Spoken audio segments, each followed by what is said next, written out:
بسم الله الرحمن الرحيم. اللهم احسن عاقبتنا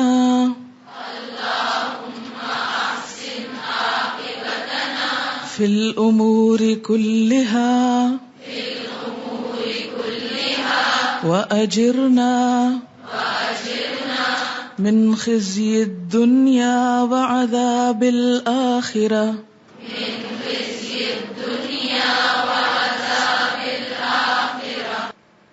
اللہم اے اللہ احسن اچھا کر دے عاقبتنا ہماری عاقبت کو، آخری حصے کو، فی الامور معاملات میں، کاموں میں، کلہا سارے کے سارے، یا اللہ ہمارے سارے کاموں کا انجام، اختتام، عاقبت بہت اچھی ہو، وَأَجِرْنَا اور بچا ہم کو من خزی الدنیا دنیا کی رسوائی سے، وعذاب الآخرہ اور آخرت کے عذاب سے۔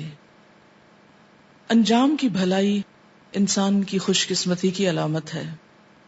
ایک انسان خواہ ساری زندگی اچھے کام کرتا رہے، لیکن اگر اپنی زندگی کے آخر میں کوئی ایسا غلط کام کر جائے جو اللہ تعالیٰ کو سخت ناپسند ہو، تو اس کی وجہ سے پچھلے تمام اچھے کام بھی ضائع ہو کر رہ جاتے ہیں۔ انسان کا انجام اس کے اعمال کے آخری حصے پر خاص طور پر منحصر ہے۔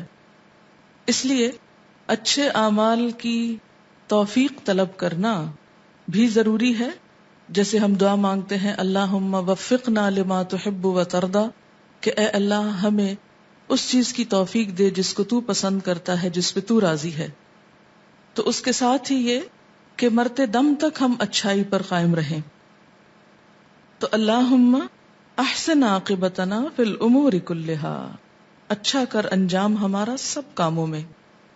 کوئی بھی اچھا کام جو ہم شروع کریں اس کو تکمیل تک بھی پہنچائیں، کیونکہ بعض اوقات ہم ایک اچھا کام شروع کر لیتے ہیں، اس پر خوب محنت کرتے ہیں، پھر کچھ عرصے کے بعد ہمارا دل اس سے اکتا جاتا ہے اور ہم اس کو چھوڑ دیتے ہیں۔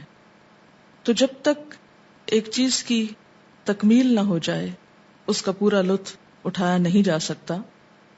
اس لیے یہ دعا مانگنا ضروری ہے کہ اللہم احسن عاقبتنا فی الامور کلہا، یعنی تمام کے تمام معاملات، حتیٰ کہ وہ معاملات جن میں ابتدا میں نیت مثلاً اچھی نہ ہو تو اختتام پر وہ اچھائی اور بھلائی کے ساتھ ختم ہو۔ مثلاً جیسے آپ لوگوں نے قرآن پاک شروع کیا تو ہو سکتا ہے شروع میں ایسے ہی وقت گزارنے کے لیے یا صرف جاننے کے لیے آپ نے اس کی ابتدا کی ہو، لیکن وقت کے ساتھ ساتھ جو آپ اس کو پڑھتے گئے، اس کے اندر انوالو ہوتے گئے، پھر آپ کی نیت مزید خالص ہوتی گئی، عمل کی نیت بنتی چلی گئی، تو یہ ساری چیزیں مل کر اختتام تک جب انسان مثلاً قرآن کے پہنچتا ہے تو انسان کی سوچ، اس کا عمل، اس کا سب کچھ بہت بہتر ہو چکا ہوتا ہے۔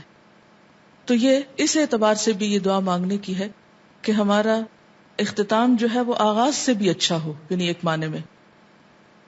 اور پھر یہ کہ عذاب الآخرہ یہ ویسے بھی رسوائی کا سبب ہے، تو جہاں دنیا کی رسوائی سے پناہ مانگی گئی ہے وہاں آخرت کا عذاب استعمال ہوا، اور عذاب خود رسوائی کا سبب ہے۔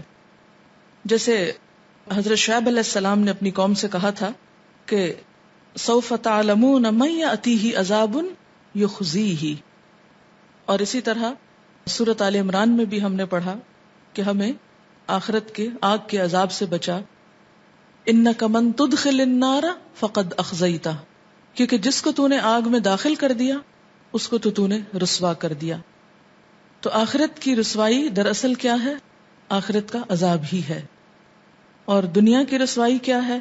کہ انسان کے اعمال کا نتیجہ ایسا نہ ہو کہ جس سے انسان کو فائدہ ہو بلکہ الٹا نقصان ہو جائے۔ جیسے ایک روایت میں آتا ہے کہ الاعمال بالخواتیم، کہ اعمال اپنے خاتمے پر منحصر ہیں، اعمال کا دار و مدار ان کے خاتمے پر ہے کہ خاتمہ کیسے ہوتا ہے۔ مثال کے طور پر اگر ایک پائلٹ بہت اچھا جہاز چلا کے منزل تک لے جائے لیکن اترتے وقت اس کی لینڈنگ اچھی نہ ہو تو سب لوگ برہم ہو جاتے ہیں کہ لینڈنگ اچھی نہیں ہوئی، یہ ماہر تیار نہیں ہے. تو اسی طرح اگر کوئی کام آپ بہت اچھی طرح کر رہے ہیں لیکن آپ جب اینڈ پہ پہنچتے ہیں تو آپ اس کو بگاڑ کے رکھ دیتے ہیں، بعض اوقات بوریت کی وجہ سے، تھکاوٹ کی وجہ سے، اکتاہٹ کی وجہ سے.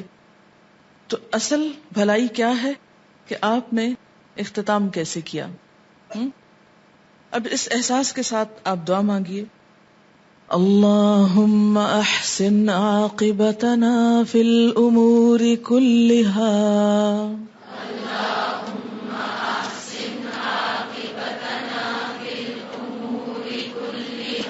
وأجرنا من خزي الدنيا وعذاب الآخرة